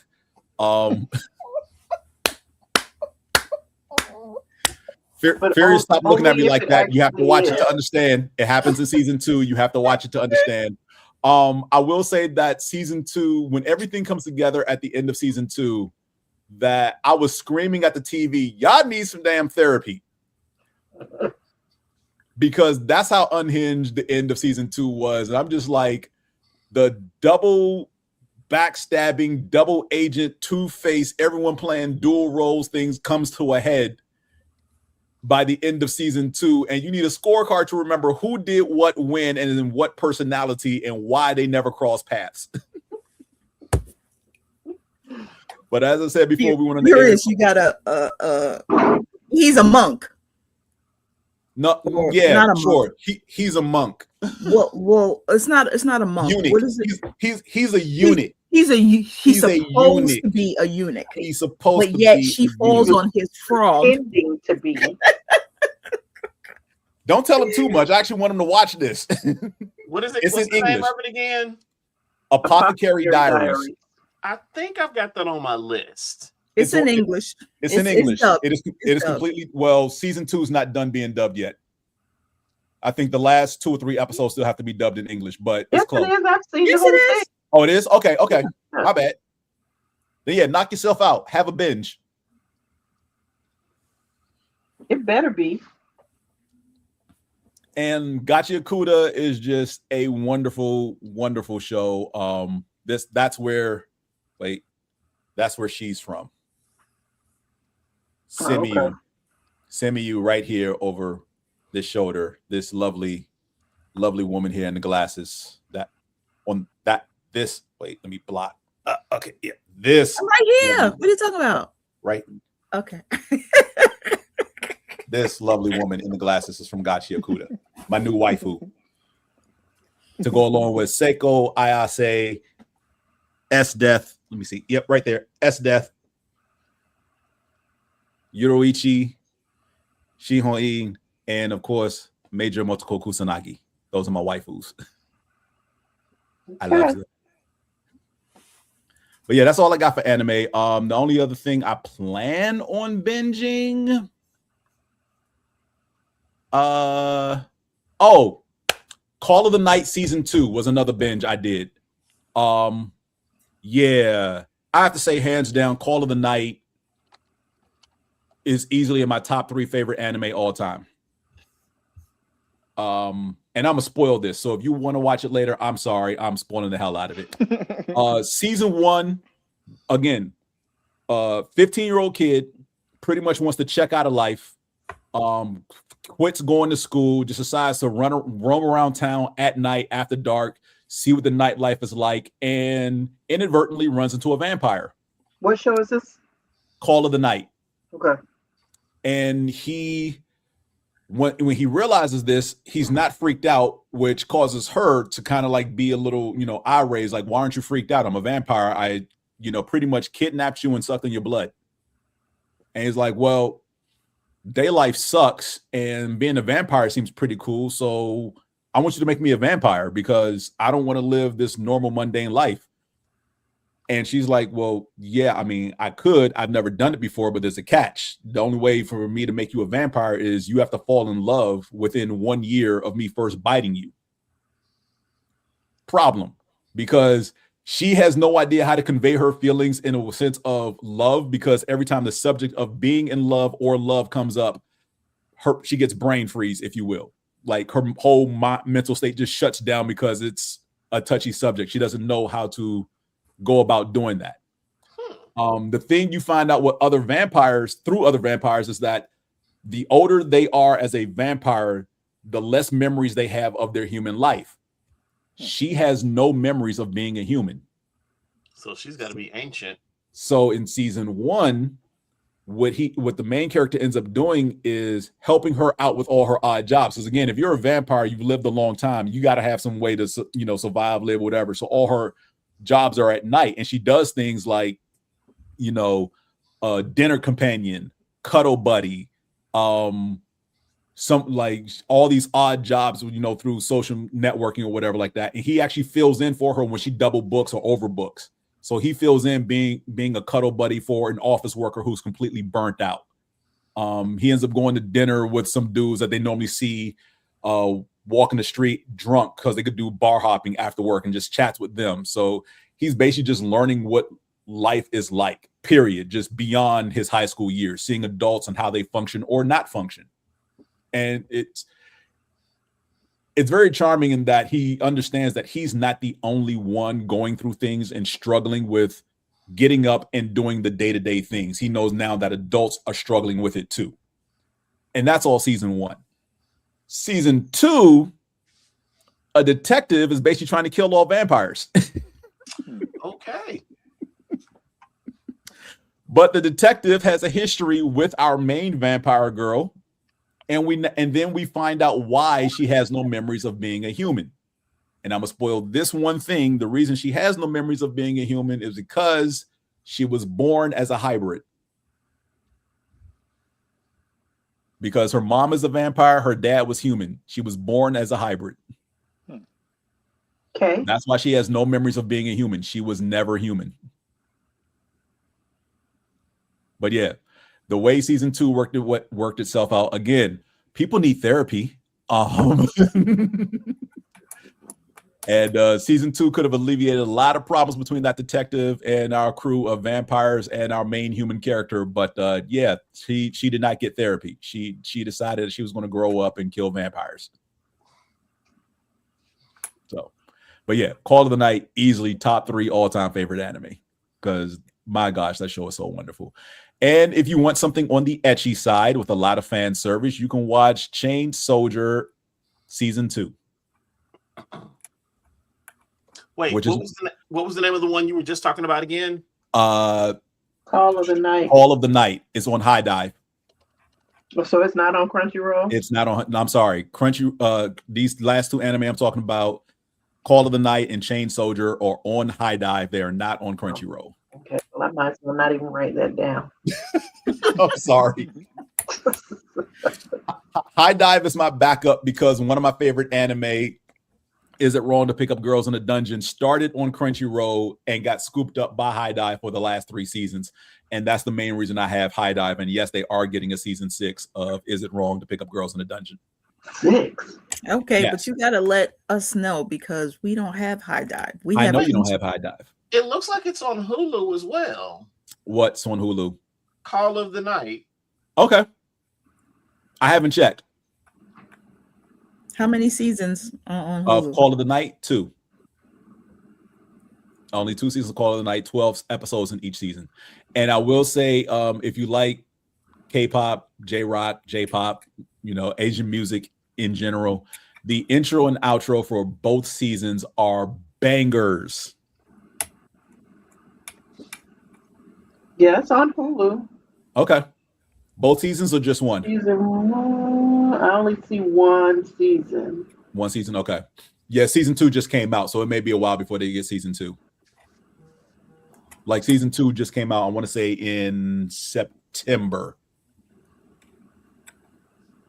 I keep forgetting about Hulu. I need to. I forget about Hulu too, because the only thing over there on Hulu that I actually watch with any regularity, and I need to get back into binging these two shows, are Go-Go Loser Ranger, because I still need to finish season 2, and the current season, which is season 3 of One Punch Man. And I was waiting for more episodes to drop so I can do a binge of both. So I can finish season 2 of Go-Go Loser Ranger, and I can catch up on One Punch Man season 3. And just as a quick aside about Hulu, allegedly Disney is going to be phasing out the standalone Hulu app. So you'll have to watch everything that you used to watch on the Hulu app through Disney the Plus Hulu section and on Disney Plus. Son of a... Why they gotta make my life difficult? And they pissed me off because I had them through Verizon. And when the kids upgraded their phones, I had to change my plan. So now I'm paying. Before I had them all and I had no ads. Now I have ads. Yeah, they keep trying to make me change my legacy plan to something that will probably have ads, because I have the Disney Plus, Hulu, ESPN bundle, and I'm not changing. Yeah, because we have the Hulu, Disney Plus, and HBO Max bundle. And I'm wondering how long that's gonna last, because Netflix and HBO Max might be bundling pretty soon. Oh yeah. With that Hulu, Disney Plus, and ESPN, the old bundle, they made it so that that ESPN is basically worthless. Yes, it is, because you can't do anything with it. You have, in order to see any live games, you have to upgrade it, and you lose your ad-free stuff in your bundle. That's wild. And that's why I won't do it, because I'm like, y'all making me, because every time you try to watch ESPN programming somewhere else, and it's like, do you have an ESPN Plus account? Yes. All right, who's your cable provider? What do you mean who's my cable provider? I don't have cable. I have this bundle that's supposed to allow me to watch these things. What do you mean cable provider? So yeah, I will say this. I do go through the ESPN section on Disney Plus to watch the Rich Eisen show during the week, but that's about it. I think that's the only time I stray into another section of Disney Plus away from Disney programming. Well, soon you're going to have to do that for Hulu. Boo. I mean, there's already a Hulu section on Disney Plus, but I know they're supposed to be phasing out the Hulu app altogether. The problem is that Hulu section in Disney Plus does not link with the Hulu app. No, it does not. Because I accidentally watched an episode of Abbott Elementary because I didn't know a new episode had dropped at some point. And I watched the episode there. And then when I went back over into Hulu proper to watch it, it was telling me, oh, you have 2 episodes to watch. No, I don't. I watched an episode already. Yeah. So they're making you get Disney in order to watch the Hulu. I already have Disney. You can't get the Hulu app by itself. You got to get all 3. Well, they phase not the app. They can. You know what? I'm not going to say that. I'm going to say that we have reached our limit for the evening. Is there anything? Well, before we go, I need Kyla to give me recommendations on some DC shows, please. Oh yeah, when does Lantern start? By the way, so Lanterns comes out after Supergirl. Okay, so no rush on that. I still have time to watch Peacemaker season 2. Yep. Yeah. So right now, it's a little dry over here as far as new DC shows. But in the words of Stringer Bell from The Wire, tell them we gonna be right back up here after about 6 months. Probably, I say June or July. Well, I have Matt.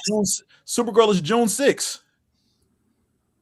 Well, I mean, anything prior thought it was June. to that, whether it's cartoons or something, because I'm trying to flick through all of the stuff because I have the Max. I will say, if you kind of want a breakdown or like a blueprint of where the DCU may be headed, Justice League and Justice League Unlimited, I got a feeling. Sorry, June 26th. My bad. Be careful of that because they killed Stringer Bell. Yeah, June 26th is Supergirl. I'm just miffed that there is nothing DC's putting out between now and Supergirl. Like literally nothing at all. Not even direct to video movies in animation. Nothing. So when we did the whole what was it, Crisis? Mm-hmm. The three movie set of Crisis, they literally have not done anything since then except another Batman Ninja movie, which nobody asked for. Yeah, my thing is, this is what I think is happening. I think they are carefully planning and very carefully trying to figure out what they want to do, what they want to release, what they want to release animation wise. Because the only thing that we've gotten under that DCU banner animation wise is Creature Commandos. Yep. Which is good. Don't get me wrong. Which is damn good. Very good. Very good. But the fact that a good majority of their animation is going to be tied to the DCU, I think they have to be careful as far as what they release, because they can't just release everything willy-nilly. Really, but again, they put out a second Batman Ninja movie nobody asked for. But that was before James Gunn and Peter Safran's tenure. I got nothing to do with that. Nobody asked for that Batman Ninja movie. No, the Batman Ninja movies suck, and I dare somebody to cape for. And look, I like Batman. I think he has a wonderful universe to play around in. Batman Ninja and the Batman Ninja sequel both suck. Wait, there was a sequel? Yes. There was. And for those who haven't seen the first Batman Ninja movie, here's a quick spoiler. It is 1 part Batman, 1 part Power Rangers, 1 part Godzilla, 1 part Pacific Rim, 1 part Back to the Future. On paper, that actually sounds pretty good. In execution, it is straight ass. So, and not to mention the other Justice League characters who show up. Never heard of it. Didn't need to hear of it tonight. Communism works for paper. I would say so. So I will say, even though it's not tied to the DCU, what's going on right now, Suicide Squad Isekai is pretty. Yes, that is good. That is good. I have enjoyed that, and I think I have like 4 episodes left. I need to finish that series. And that's on Max? It may not. Is it? Yes, it's on Max, and it's on. It's in 2 places. It's Max and someplace else, and I can't remember the other place because I didn't watch it on Max. But I started it on Max before I lost it when I cut my cable. It's on something else as well because that's where I picked it up from. It's on Hulu. Thank you. That's where else it is. Well, Max is supposed to be the place for all DC, so that's where I'm trying to see all my DC shows. Okay, but yeah, Suicide Squad Isekai is a good series, and honestly, it doesn't matter which language you watch it in because I've watched episodes in both subbed and dubbed. The voice acting on both sides is done very well, and I have not said that about a lot of shows that do that. But yeah, Suicide Squad Isekai, if you want something wildly different, put on your list. So now I got a question for you. Since I am the person who probably watches the least anime, what does Isekai mean? Isekai means you're transported from one world to another. Okay. So whether it's this world to a fantasy world or a fantasy world to this world, that's Isekai. Got you. I will say the Sailor Moon like transformations that we get in that show are pretty because of the armor. Yes, they're awesome. They're hilarious. Hilarious when they took that dude's armor and just pieced it out 5 ways.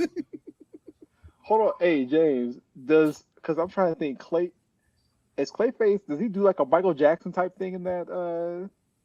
I know he did a Michael Jackson thing in the Harley Quinn series. I can't remember if he does it in the Isekai series. I think have he not does. watched this isekai series, but I'm looking at the artwork for the cover artwork, and there is a dude who looks like he's dressed like Michael Jackson. So I think the answer to your question That's is Clayface. yes. That's Clayface. Yeah. Yeah, he looks like he's trying to be Michael Jackson. Yeah. He's the light skinned friend who looks like Michael Jackson. Oh, And that's actually, hilarious. And he's a dark skinned friend who looks like Michael knew Jackson. that was coming. But you know what? Looking at this cover art, they've got a damn good cast. Mm-hmm. Mhm. There is one person I don't recognize, and it's some blonde lady dressed up like a princess.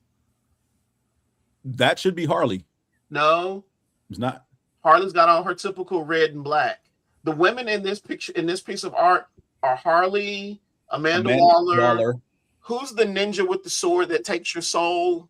Katana. Katana. And then there's this other lady who, like I said, she's a blonde white lady dressed kind of like a princess. Oh, because she is. She's a princess in that world. Yes. Oh, okay. Yeah, that's the princess of that world. Gotcha. Check it out. Because the squad is King Shark, Peacemaker, Rick Flag, Katana. Harley, Deadshot, Clayface, Deadshot. Yeah. Joker and Katana. I keep forgetting Joker's in there, Katana. Oh, and they're not the only ones because who is it? Mind power, brain manipulation, not Gorilla Grodd. Wait, is it Grodd? He's not in this cover art that I'm looking at. I know he's not in the cover art, but he does pop up in there. I want to say Grodd shows up. If not okay. Grodd, like somebody with is another villain that pops up.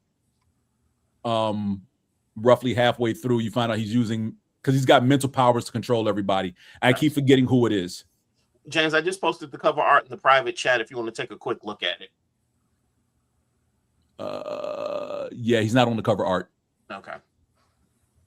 Because again, it's a surprise when he does show up because it's kind of like, oh, that dude is in here too. Gotcha. But yeah, it's either like I don't want to say Mad Hatter, but it may be because I'm trying to think of everybody with mental manipulation powers on the villain side in DC, and Mad Hatter and Grodd are the first two to come to mind, but I can't remember if it's actually one of them or not. But yeah, they do pop up. So, okay. All right, let's wrap this up for the evening. Final thoughts, suggestions, what to watch, or anything of the matter, starting with Simone. Get Apple TV. Kyle. Game of Thrones on Sundays. Fallout on Tuesdays. Next week is the finale. Yeah. Be good, everybody. Furious. If you've got access to Paramount Plus, watch Star Trek Starfleet Academy. Okay. Teresa? I have to get that just on a trial basis. I agree with, I don't know where this mouse came from, but I agree with Furious Mouse Jenkins. And and watch The Pit on HBO Max. Awesome. And I am going to say, if you have Crunchyroll, find a rabbit hole, jump down it. You'll never be disappointed. You'll always stay in that rabbit hole. Trust me, I'm still in it. You're welcome. It's not a rabbit hole anymore. It's not a rabbit hole if it takes you to the center of the damn planet. I'm not at the center of the planet yet. I'm still running around different layers. Save it for next time, YouTube. Until next time, like, comment, subscribe to all the content here we have on Moana Nui, and we will see you sometime next month where we will do a full recap of Wonder Man. Good night. Good night. Later.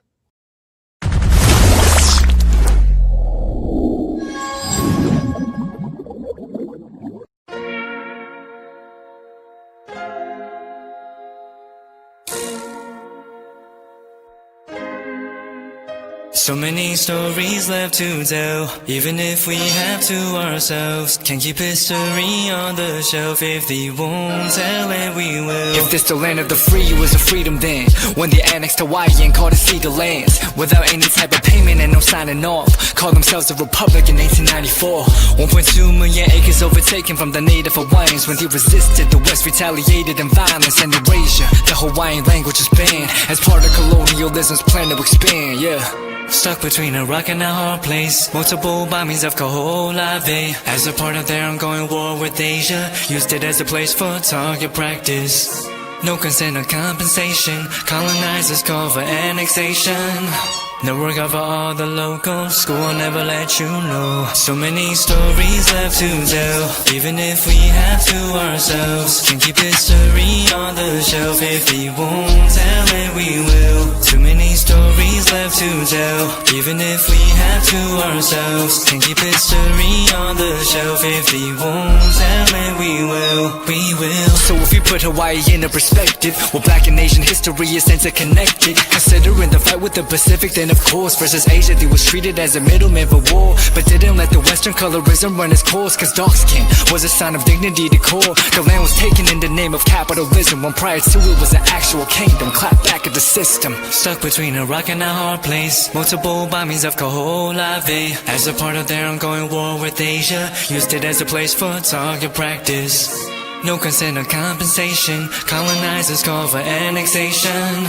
Network of all the locals. School will never let you know. So many stories left to tell, even if we have to ourselves. Can keep history on the shelf. If they won't tell it, we will. Too many stories left to tell, even if we have to ourselves. Can keep history on the shelf. If they won't tell it, we will. So many stories left to tell, even if we have to ourselves. Can keep history on the shelf. If they won't tell it, we will. Too many stories left to tell, even if we have to ourselves. Can keep history on the shelf. If they won't tell it, we will. We will.